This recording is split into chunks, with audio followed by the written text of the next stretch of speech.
Welcome to another episode of HR Nightmares. And we've got a full house of mics today with a super special guest. This might be our best episode ever. I mean, I can't even tell you how many friggin' write-ins we got in for this episode. And everyone wanted to talk to the lawyer, of course.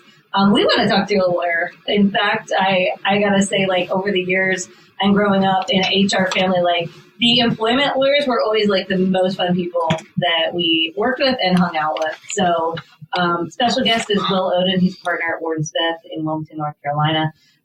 But you work all over the place. So I want to hear from you, but we've also got a couple of Leath HR group ladies with us. Yeah. Hi, I'm Amy Conway. Hey, Gabrielle Plumez. And I am Lisa Leath. So, Will, hey, thank you for being here. Thanks for having me. It only took us 3 times. Right. Yeah, I know. It was a rescheduling nightmare. But you're here now. But it wasn't even a reschedule. It was just weird things. Yeah, You got a flat tire. Yeah. Electricity went out for like 20 days downtown. Well, tell us about you. Like, tell us about how you ended up being an employment attorney. Did you ever think you were going to do anything else? And like, tell us about your practice at Oden and what you really love about what you do. Well, thank y'all for having me. So I fell into it. I think I've told you this before. I just fell into it. I went to law school, thought I wanted to be a litigator, and did the trial team stuff and the moot court stuff, and that was a blast. Were you good at it? I was pretty good at it. Yeah. I was pretty good at it. Mainly because I worked really hard at it. Like, you talk about like natural athletes, learned athletes. Yeah. I definitely think as a litigator, I was a learned athlete. Like, it took a lot of hard. Like, some people, you could just tell, walked in the room and they were already there. For me, it was hard. But I got pretty good. Enjoyed it. Thought I wanted to be a litigator. Got a job right out of law school with Warden Smith. I've been there ever since. So for 18 years, which is kind of weird to say out loud, right? That's great. Yeah. But after about 6 months of doing general litigation at Warden Smith, they had a need for an employment attorney. And I really liked who I'd be working with, who my mentor would be. And Who was it? Are they still there? He still is. He's still my mentor. And I've told him this many times, I probably will stop practicing law when he does, because I really can't imagine not having him as a mentor. And he'll never hopefully see this, because I don't want to give him that much credit. He's my big head, but we'll tag him, don't he's worry. like my big brother, so we really have a very, it's a fun relationship. But he's been great, and I talked to him earlier today. We still work very closely together. He's still down in New Bern. I moved down to Wilmington in 2007. We've been here ever since. We will not leave. We love it. Me neither. Yeah. So Gabby, you left, but you're trying to come back. And we're working on that. Well, cool. That's along the HR line. So first of all, this is HR Nightmares, but what we really try to do is we love a good story, a salacious story, but we really try to tell these stories so that people can avoid HR Nightmares and turn their life into an HR day. Like, it sounds like Warden Smith really had it going on even before employee experience was like a term that we were using as far as teeing you up with a mentor. I actually met somebody the other day. I wish I remembered his name, but he gave you credit for the same thing. So, is that a practice for Warden Smith? Or? Yeah, so every attorney that comes out of law school or a lateral gets paired with someone that serves as their mentor, their practice mentor.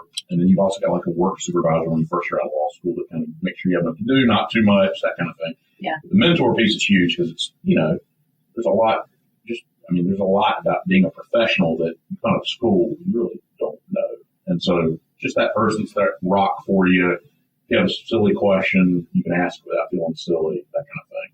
And just somebody you work really closely with. So yeah, very good. For me, it's been a wonderful experience. I can imagine it's just helpful to like talk things through and have someone. I remember, like Lisa said about employment attorneys. I worked for Nordstrom for 18 years, and we had someone like that directly supervised each region. So I don't think there was a day that went by that I didn't have her on the phone. Yeah, the Northeast same. region, right? These really big cities, tricky cities. And a lot of times it was just like, we needed to talk things through, make sure it was the right decision, we're saying the right things, we're being consistent, all of it. Yeah. It was a great keeping us out of hot water. The HR practitioner and the employment attorney, that relationship is so important to have a great relationship and kind of be on the same playing field and be the yin to each other's yang. And Like we did some sessions last summer, I think it was, together. We got great attendance. Yeah, that was super fun. We'll have to think about doing something like that again. But it is a very special relationship. You got to be on the same page, right? Respect each other's positions. And well, cool. So, got any good stories for us? Like, I mean, I'll just say it is never a dull day. As y'all all are very well aware, everything is very fact intensive. So it's just the smallest fact change can change what the recommendation is going to be, or what's going to happen in court, or for the EEOC. And so it is very important to have a good either in-house or out-house, HR person that can help, because really you can get out over your skis. We all have our own skills, and you can be an outstanding business owner and have the best, intentions for your employees, and you can still make very fatal missteps. So, and if you don't have an HR person, you can call Leath HR. Correct. I'm curious, are you seeing any major trends in the last handful of years? What's on the uptick as far as business owners need to kind of pay attention to this? This has changed, or just kind of what are you seeing as general things? Yeah, so it's really, for me, what I always feel like, and it's been this way since 2004 for me, it's really I won't say the basics, but it's the primary stuff. You still see people messing up. So misclassification is huge. That means not paying people overtime when they deserve it. Correct. Like treating an employee like an independent contractor. And man, it can be a very big problem. Department of Labor will come in and audit you. If you have misclassified an employee as an independent contractor, you can be liable for all kinds of things, including overtime, fines, civil penalties, and not to mention any other benefit that a similarly situated worker that is an employee got that the independent contractor didn't. The company will be forced to pay that value. So if you have, that's so fun. Yeah, that's back one, pay, right? Oh yeah, back benefits. 401k contributions. Not to mention all the, obviously you haven't been withholding from the employee and paying into the government. You're going to owe Uncle Sam their piece for all that. And it's just messy. And it also doesn't give your workforce very good confidence that you know what you're doing. That's true. Right. Yeah. So that's I see that at least once a week. Someone being audited. Interesting that you say that, because those are two things that are top of my mind right now with a couple of teams that we work with. And they've been things that I feel like I've talked about several times. Yeah. And I just think about advice to people listening to, and it's it doesn't matter if you're an employer, a supervisor, a contractor, or whatever. Everything is recoverable and discoverable. Once something is sent in a text or an email, or you Google it or whatever, we're gonna find it. Right. And you've got software, forensic software, that's actually gonna help us find it. So if you wouldn't want Will or the HR manager or the business owner seeing or hearing about something, then you shouldn't put it in writing. I think the classification for exempt, non-exempt is a really interesting one with the businesses I work with, because I think that there is a fear that if they move certain people over to non-exempt, that they equate that with that have to be hourly, and I keep saying they can be salary, right? And they equate that with we're going to have to pay them a bunch of extra income, and I'm like, well, they don't really work over 40 hours anyway. So there really is not a huge amount of risk from a financial standpoint to classify them where they should be classified. So it's a re-education. So I hope if we have any business owners on here where this is something that's your thought, it does not have to be a huge impact to the business, but it is the right thing to do. Yes. And we're open to a lot of risk if we're misclassifying people. So I think it's just having good HR people to help educate you on what that really looks like. No, very true. Yeah. So, the government looks back 2 years for what they would say non-willful violations are, 3 years if it's willful. So if you've been put on notice by your attorney or your HR director or someone else that you've misclassified your folks, the government could take the position that that's a 3-year look back period. So it can get very pricey. Yeah. Not to mention attorney's fees. Right, not to mention attorney's fees. And then,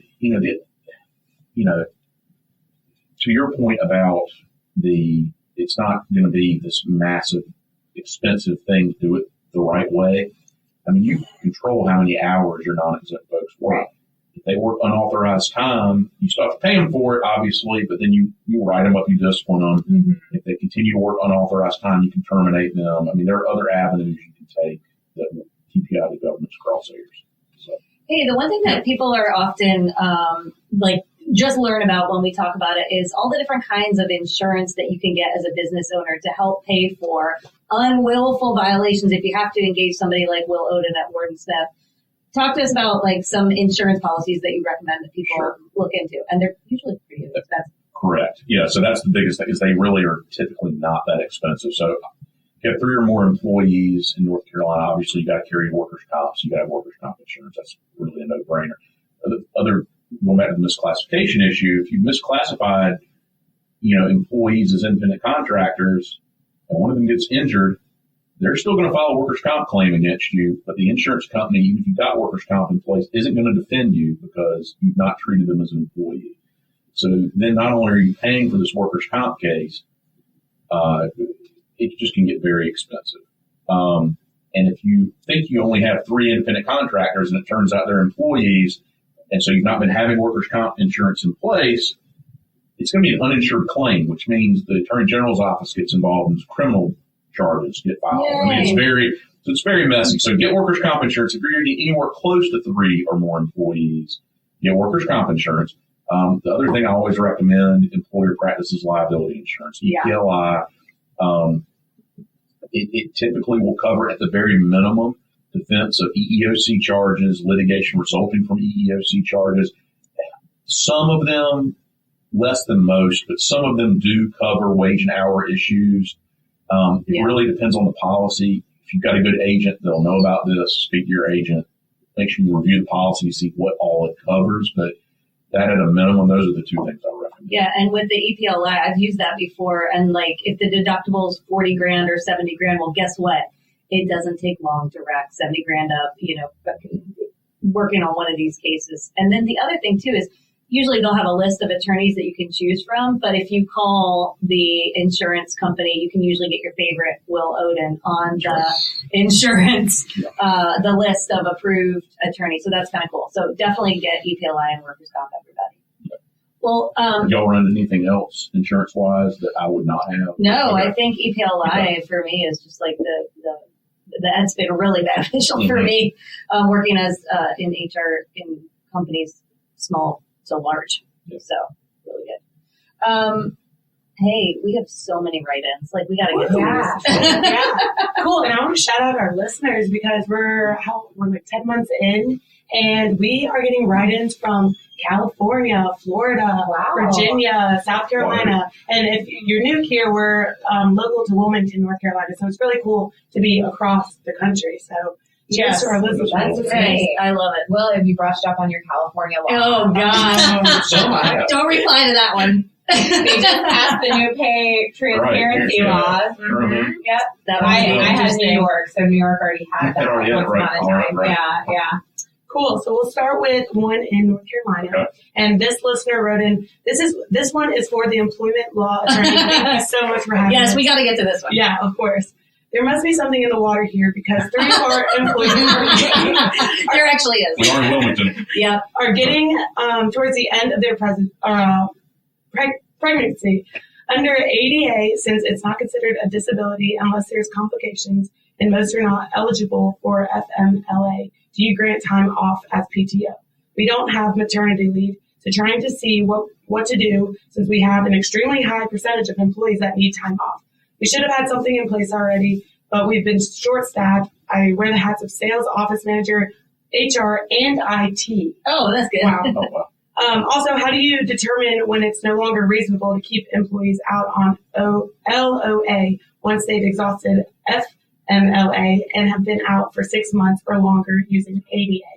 Dang. Oh my gosh. There are so many layers in that. I feel like that's you need to probably call us and have a conversation because there's a lot of bad information in there. Yeah, there is. So what I will say, and hopefully this is not too much of a lawyer, it depends answer. But what I will say is, caller or the person who wrote in referred to FMLA and ADA. FMLA is typically, it's going to apply to, not typically, it's going to apply to businesses that have 50 or more employees within a 75-mile radius. You're guaranteed up to 12 weeks of leave, unpaid typically, although it can run concurrently with any other paid leave the company offers.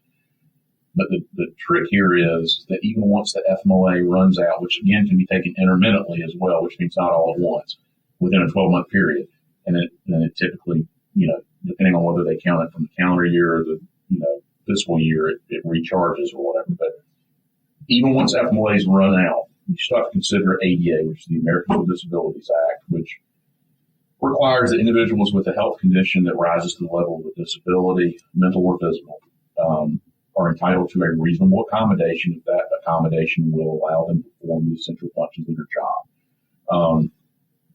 Can't cause an undue hardship to the business, which is very hard to prove an undue hardship in this particular circumstance. And I was trying to listen to everything they said.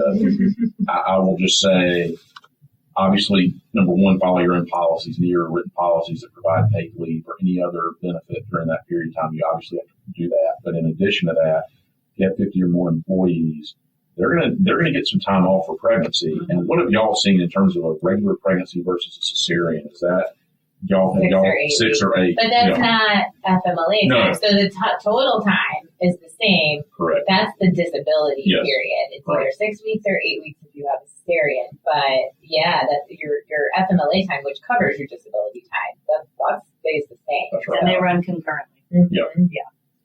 So I hope that gave some information. That's very complicated. there were a lot of layers in it. So obviously we don't know the business, right? So we don't know how many employees they have. We don't know kind of what.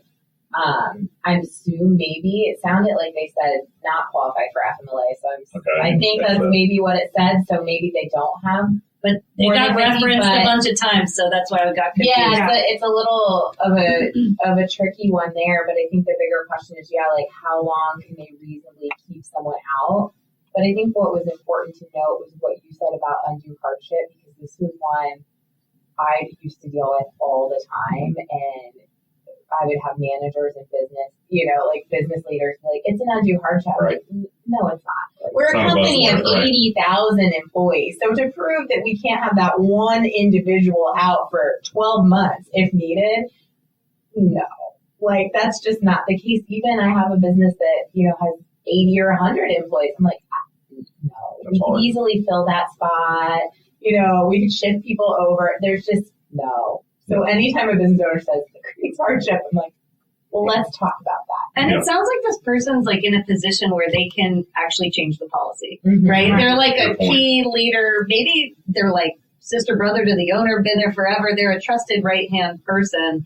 So I would definitely consider taking a look at your current policies. And if there's anything that you would like to update, to be we always encourage people to be a human-centric leader. If you can do it, if it doesn't cause undue hardship, to be human-centered. But like, for real, I'm a mom. I got to tell you, it was so awesome to be able to be out for 20 weeks when I had my first kid. Only 6 of it was paid at 2/3 by my short-term disability.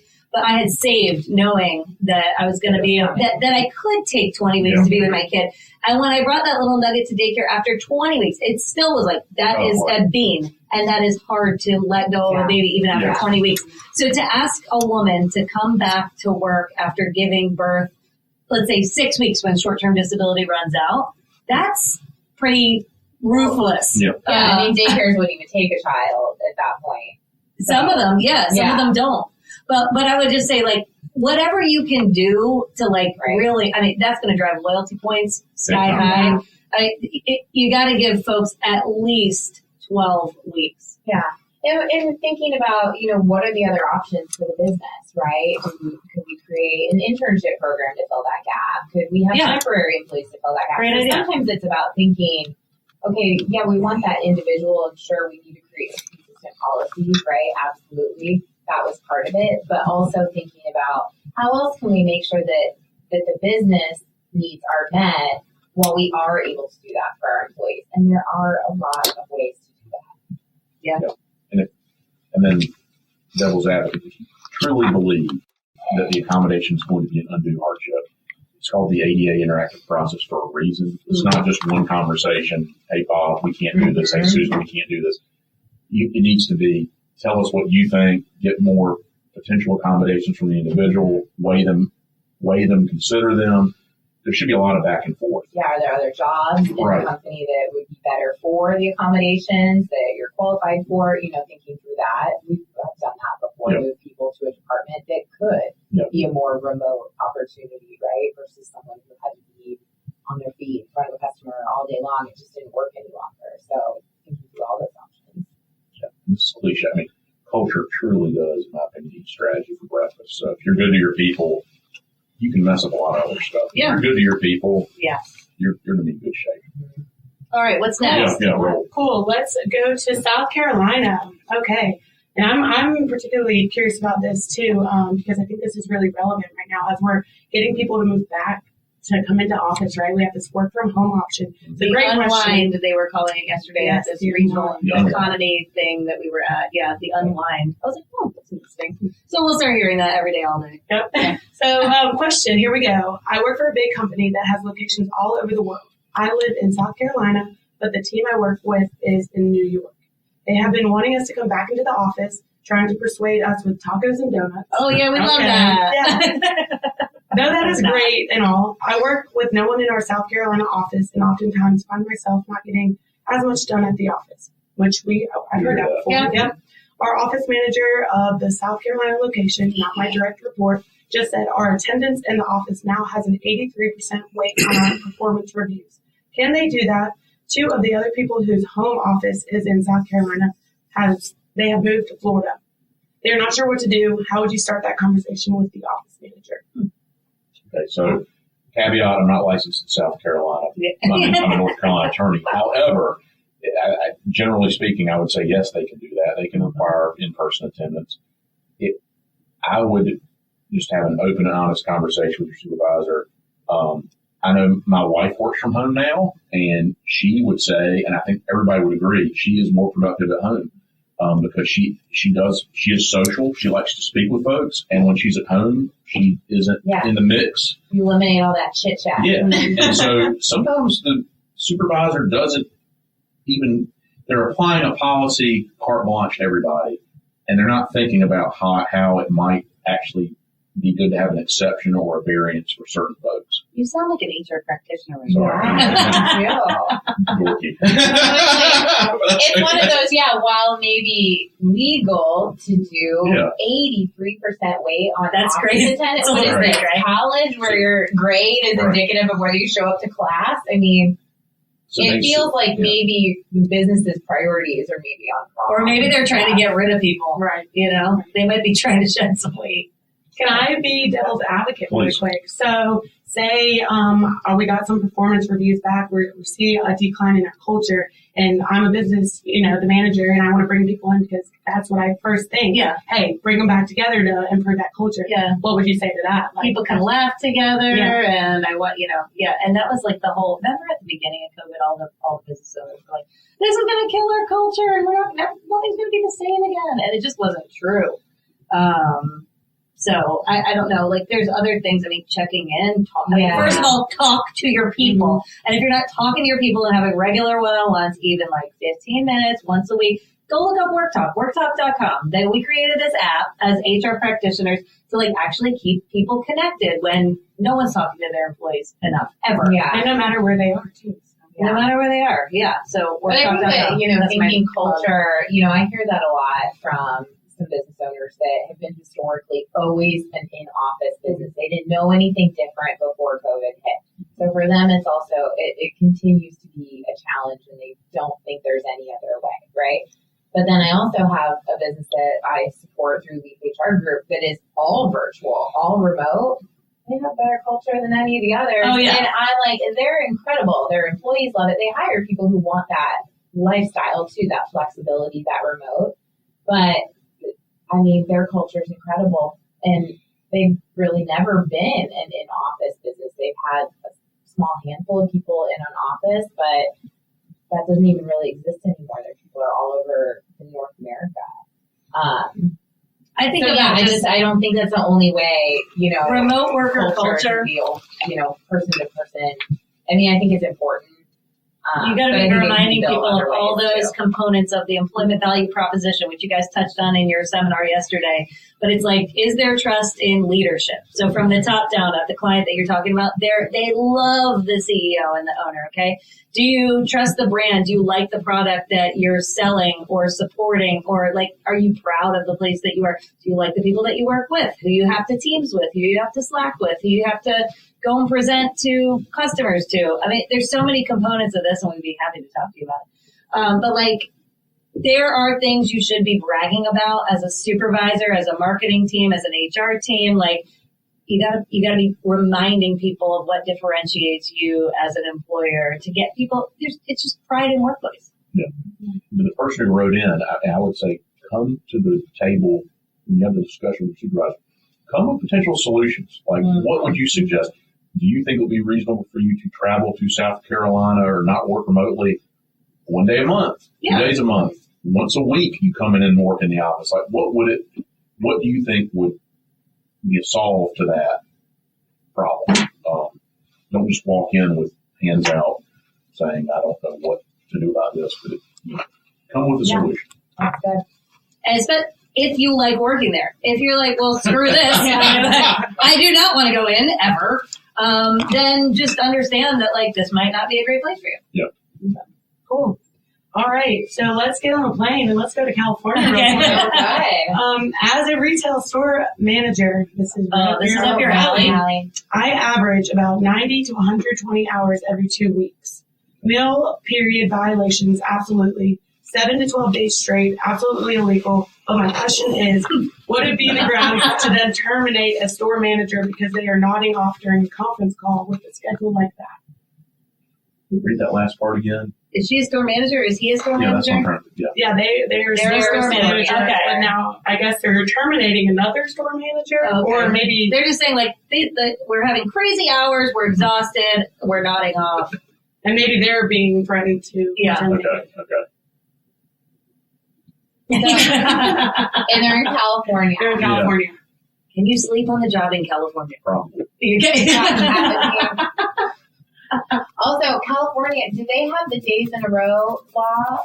I believe so. Do they? Okay, because I had it in Massachusetts. Right. So I think that was my only state where we had to be really cautious that we weren't scheduling anyone more than, I think it was 6 days actually for that. Which can be hard to do because we build a retail schedule and you take days off differently than a normal 9 to 5 Monday to Friday. It's easy to make that mistake and schedule people too much because you're doing weekly schedules and you don't realize like someone was on here and then you put them on the front end of the week when they were on the back of the week. It's really easy to make the mistake because I constantly just would be like, just tell me. I mean, I was a retail manager. I'm like, just tell me when I do that. I don't want to schedule for more than like 4 days in a row, right? Before you get a day off. It's exhausting. I mean, the 90 hours every 2 weeks, that's pretty regular. I mean, usually we base things on semi-monthly was like 86 and a half when we paid semi-monthly. 86 and a half a pay period, which would be 2 weeks, maybe an extra day sometimes. But, I mean, should they be getting terminated for sleeping on the job? I don't know. How often does that happen? Right? So, I mean, the schedule's not great. It's not great, but I also don't know that working 90 hours over 2 weeks, even 120 hours, that's 60 hours a week. It's a lot. It's a lot of work, but there's also enough time to get some rest and not sleep on the job. I think it's a conversation that needs to be had. I assume before they're being terminated, there's many steps that have led to that, but that would be an assumption. It may not be true. But in California, no, unfortunately, they've got a lot of things that are layered in there that the business owner, whoever owns that retail store, should maybe look into some things before they terminate the employee. Yeah, California is just a very different place. And we represent quite a few clients that have California operations. And for some clients, one in particular right now, we will prepare these quarterly state law tracker that kind of keep them on the straight and narrow for that particular state. And I think I looked at one for California the other day, helping one of my law partners review it. and just some of the stuff I saw. Just, if you're a North Carolina-based company, I'm talking to my folks right now because I'm a North Carolina lawyer, and you have operations in California, man, don't assume that it's anything like what you're able to do here. Mm-hmm. So that's a very roundabout way to say I would never work for a business in California. I mean, it's like at Nordstrom, I mean, we had a very small employment counsel team that was internal, and we worked with an external anytime we had to actually like go to litigation for anything in the states, right? Or in the various states. But we had someone like that was very specific. Like they handled California and maybe 2 other states, and then there would be someone for like the whole rest of the country. So that's how tricky it was, and the reason why it's so tricky is because it's very ever changing. So there's a lot of new things that happen. There's a lot of just class actions in California that we don't see in all the other states.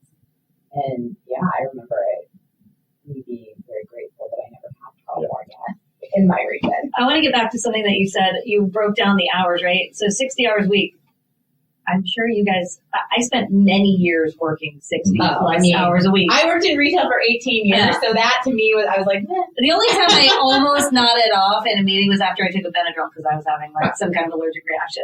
But I'm like, other than that, I mean, that's not really that much. So I would question like, what else is going on with this person? Are they having like personal issues? They going through a divorce, taking care of an elderly parent? Like, do they maybe have a medical condition that they have undiagnosed? Like, if I was their manager or even a friend or a colleague, I would maybe pull them aside and have a private conversation and be like, hey, it's not a good look to be sleeping in meetings. First of all, what's going on with you? And is there anything going on that maybe you should be talking to your supervisor about or whatever? Yeah, and figuring out, like, is this truly a disengaged employee or are there other things? Yeah, they have something going on. Yeah. If you're the supervisor of the situation, don't be afraid to have the conversation. One of the things we run into, I'm sure y'all do too. Oh, yeah. I don't want to know. I don't want to know what's going on because then I know it could be an issue that I'm going to have to deal with. And put your head in the sand is never the right approach. I agree. Supervisors are just scared they're going to say something wrong. Right. They are. I had one last week I had to counsel someone on, and he's like, well, if I ask, I want to ask the wrong things. I go, well, just ask, tell me what's going on, right? I'm like, it's as easy as that. And then, we avoided it, and I'm like, okay, but here's the thing, we actually do know what's going on. So now that we know, if something happens tomorrow, like, we're on the hook, because we actually did know about it. We didn't talk to the employee. We actually do know what's going on. So that is so important. It's like, the minute you do know what's going on, I always want to tell managers, like, you're on the hook, you're accountable for this. So you've got to ask them. You've got to talk to them. Because you're responsible to the business, too. So they get paid big bucks, managers. And make or break. They make or break every case I've ever been involved in. Yeah. People that are direct supervisors. Mm-hmm. They're your greatest asset or your greatest liability. And so, like, if you're running, organization that's even like 10 plus employees, train your managers. Like, have even just pulling them together for a huddle once a year, really talking about like some of the key employee issues that they're facing and get an expert in there to train them on what's the appropriate way to handle certain scenarios, like employee relations scenarios, is really important. Yeah, and train them to write things down. Everything. And follow up with an email. Did you have a conversation? Did you document that you had that conversation anywhere? Yeah. And not a shadow file, right? I mean, I know you don't know that, but just for tell them about that. You don't keep a secret file because you don't want to have confrontation, so you're just jotting down things that John has done wrong and keeping it somewhere because that does not count. Yeah. It needs to be, I actually talked to John about these things on such and such date. Here's what we talked about, right? Yeah. Exactly. And preferably John sees that. In other words, like, it could be an email. Lisa meets with John, to tell him what he's done wrong. Follows it after the meeting and says, thanks again for meeting with me. Here's what we discussed. Here's what we expect. That email is gold. I mean, you have a couple of those, you're in a lot better position. If the employee gets terminated or resigns and claims that they were forced to quit, and it was all because, Lisa was harassing them or discriminating against them, or they had complained about something that was, actionable, like OSHA, safety. Lisa didn't say no, it was performance, and here's the proof. Yeah. It's not just he versus, he said, she said. Yeah. That's super important. And while we're on the talk of documents, I want to talk about like HR documents in court, right? Yep. So doing some research online, I read, like Sherman said, employee handbooks are top 5 HR documents that come up in court. So we have a question about this. Wilmington. So your neck of the woods, our neck of the woods, I guess. I'm the manager of a small business here in town. I need to fire an employee. They are always late and always have a bad attitude when they do show up. The issue is we are a small company and historically family owned and operated, and we do not have an employee handbook. We have verbal policies, but we never have really had to reinforce them because we've been very lucky. We documented the tardiness in conversations, but I'm worried since we do not have an official policy or document stating that they could take us to court. Anything would help. Okay. Well, so hopefully when you say small business, you mean less than 15 employees. That makes it a little easier.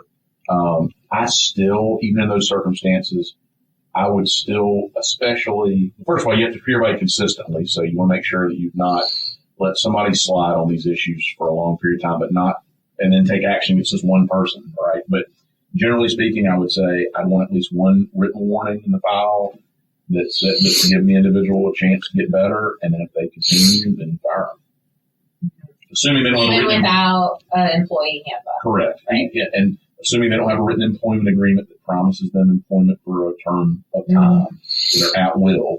So really, you can terminate them for any reason at all, or no reason, as long as it doesn't violate public policy, which is like the Title VII, harassment, discrimination stuff, things like that. But legitimate business reason, totally fine to terminate someone. You just need to make sure it's documented ahead of time.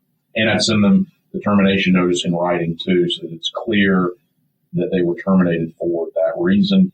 If you have any interest in blocking them from unemployment benefits, you really need 2 written warnings and a written termination notice all within 12 months for the DES to, for the most part, deny the claim. Good to know. Cool. All right, another Wilmington. All right. I recently just lost a parent, and my employer is only giving me 4 days of time to handle everything. I need to put her house up for sale and work out all the rearrangements and also grieve. I have a few days of PTO, which I'm planning to use, but what if it takes me 2 or 3 weeks? I've had a conversation with my manager and let her know the situation, but she's only giving me 4 days. Do you have any advice? They say what side? Anything else? A 4 day. 4 days is what the manager is getting, and she has some PTO. That's all. Okay. I mean, very sorry that happened. It doesn't sound like she's spoken with the manager yet, perhaps. I would probably speak with him or her, but I mean, what would y'all say? This is I think we actually talked about maybe this one or one similar, so it was interesting to have your perspective on it. You got to talk through it. Yeah, I mean, for us, I think that for us as HR professionals that have been doing this a long time, I think we know that a little goes a long way when people are going through a hard time. And, while I believe in being consistent with all of our employees on certain things, I would like to think that something like bereavement time, we could have some leeway either way, right? It doesn't mean that we would never deny any one of it, so that in itself we're being consistent. But if anyone asked us in excess of, I would like to think that we would be able to work with people, anyone that asked us, and they're in fact then we're consistent, right? And what does the employee need? What do they need?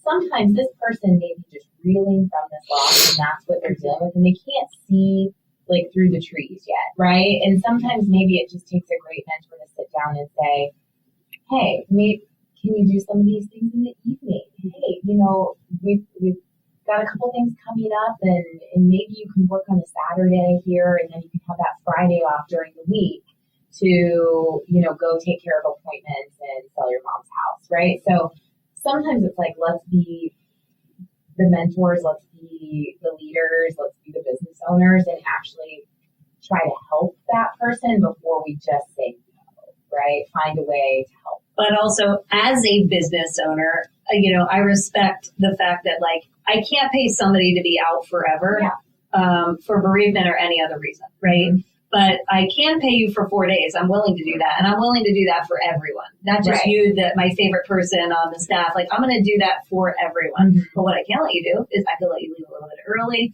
when you're feeling sad or you don't want to interact with anybody or come to these public events with me. work from home. That's cool. Let's just check in another week. You would need to take unpaid leave to go to Massachusetts and pack your mom's house up. Go. Like, these are things you just need to tell your boss what you need. And let's see, but I would not, kind of poo-poo or like talk crap about this employer because they're only giving you 4 paid days. That's pretty standard, to be honest. Yeah. And like, it's generous that they're paying you at all. However, I do think human-centered leadership, they could probably be open to being flexible with you for some amount of time. Yeah, I agree. Cool. Well, that was kind of all. I wanted to see if you guys had any questions. That was it? I'm just kidding. Those are good ones. Yeah, those were all really good questions. Yeah. Any suggestions or like words of advice for our listeners? Let's say from like a business owner's standpoint, if you had one piece of advice for them, what would it be? Be present. Be in the trenches with your people. Know your people. And I know that's hard when the business gets larger and you have to almost rely on other folks to do that for you. But someone needs to have their finger on the pulse, and you cannot be asleep at the wheel with your people. They know it. And good people will run through walls for you if they think you'll do the same thing for them. That's the biggest thing. I mean, I love it. Your people. I agree. This is why we love Will Oden. Yeah. And have great HR people who can help you. Right. And if you don't, call Leath. Okay, well, we've done a lot of plugs today, but do you want to do the final plug for HR Nightmares? Yeah, follow along HR Nightmares. You can find us on YouTube. You can watch us live, and you can find the podcast anywhere where you get your podcasts. Follow us on social media. You can find us as Leath HR Group pretty much on all platforms these days, including TikTok and Instagram and LinkedIn. And you can follow us individually as well, and we'll leave it all in the show notes. Yeah. Well, where can people find you and Warden Smith? We're on the web, wardensmith.com. That's really the easiest way to find us. Okay. We're around. We've got 5 offices. We're based in North Carolina, 100 plus attorneys, and we do pretty much everything other than criminal defense and immigration law. Thank you so much for being here. It's always super fun, and I hope you guys enjoyed. We'll see you on the next episode of HR Nightmare.